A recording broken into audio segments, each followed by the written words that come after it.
detected in dozens of people in eastern China. It is believed to have spread, in animals I should say, it is believed to have spread to people from small mole-like mammals. And to discuss, we are joined by Dr. Brad McKay.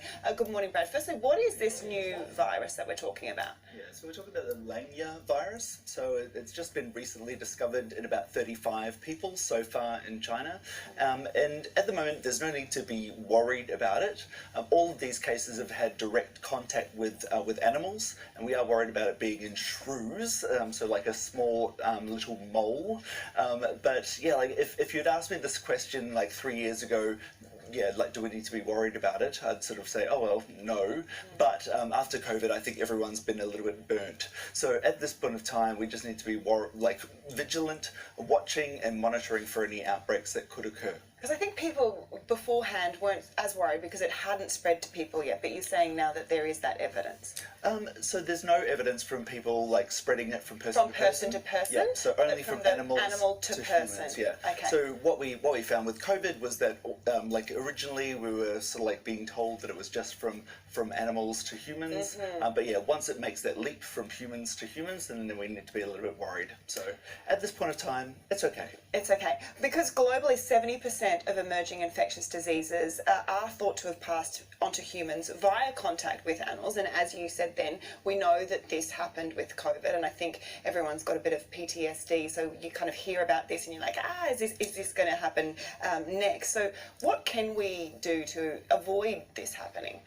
Yeah, so like I think the main thing is really monitoring, doing lots of testing, and making sure that we are getting on top of things as quickly as possible. So I think like 3 years ago we wouldn't have been too worried about it, but now we are sort of worried about it from our experience with COVID. And what about over in China? What do they need to be doing to make sure that they can stay on top of it? I think one of the issues as well is that as we're one of the issues that we've seen around the world is that with deforestation, having more contact with animals, having wet markets like we've seen in China, is that we see more direct contact with animals, with humans over time. And so what we need to be really careful about is making sure that people aren't sort of like having that major contact, and that we're not sort of intermingling as much as we can with animals. Hopefully. But warned it would react strongly if it went ahead. And they have, Stan, in moves meant to flex to the world that China will exercise the rights it thinks it has to Taiwan. Beijing carried out its largest ever military drills around the island, including conducting live fire drills inside Taiwan's territorial waters. Now, Chinese warships and military planes have been operating in the area, encroaching more into Taiwan's territory than ever before, and over the top, with some missiles reportedly landing inside Japan's exclusive economic zone. Well, Beijing says it had no choice but to use a show of force to defend its interests. 我们要发出警示，美国不要轻举妄动，美国不要制造更大的危机。 But the exercises served as more than just a warning to Taiwan and the US. It was also a show put on for a domestic audience in Fujian province, the closest point on Chinese territory to Taiwan.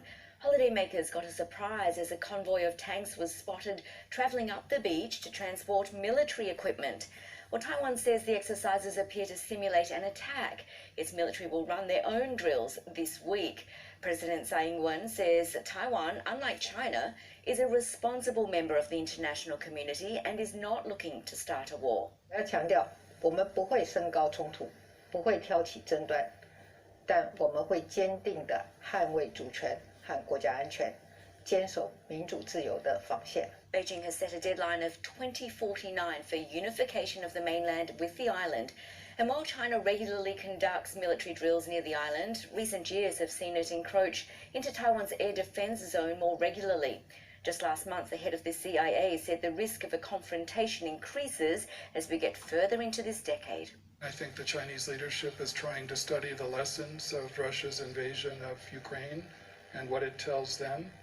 I think our sense is that it probably affects less the question of whether the Chinese leadership might choose some years down the road to use force to control Taiwan, but how and when.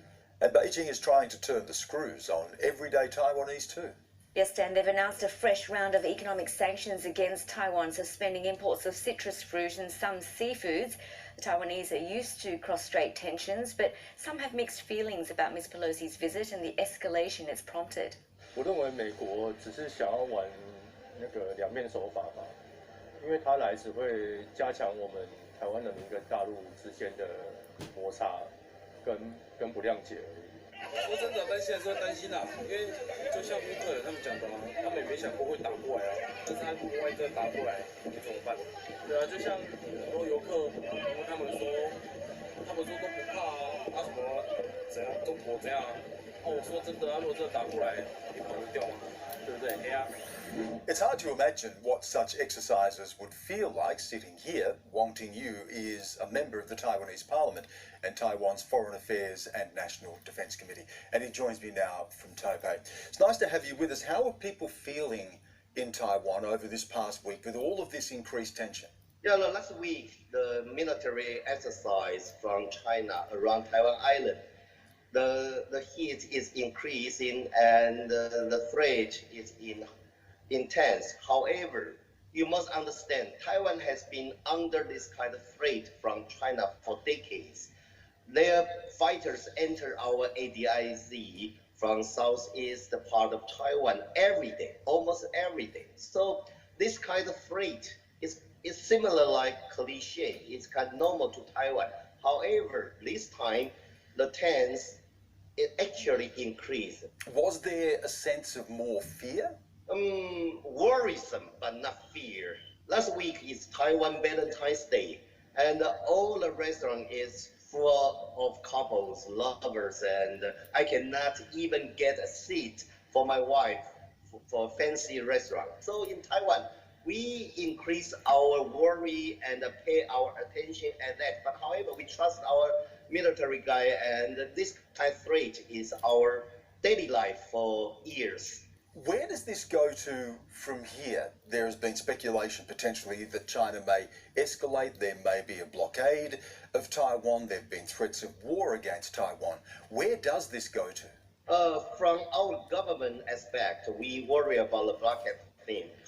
Because we are island, we depend on our transportation line to connect to the world. However, Taiwan is in very special position in Asia.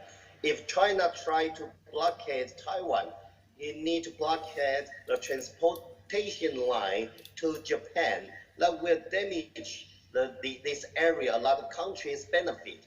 Second, according to our intelligence bureau, we monitoring all the military movement in China area. They didn't activate their military resources. They just using their missiles, troops, some their destroyers to try to create some kind of psychological atmosphere to my country. Let me ask you this. Was it necessary for Nancy Pelosi to visit, to potentially escalate things, to create this much tension?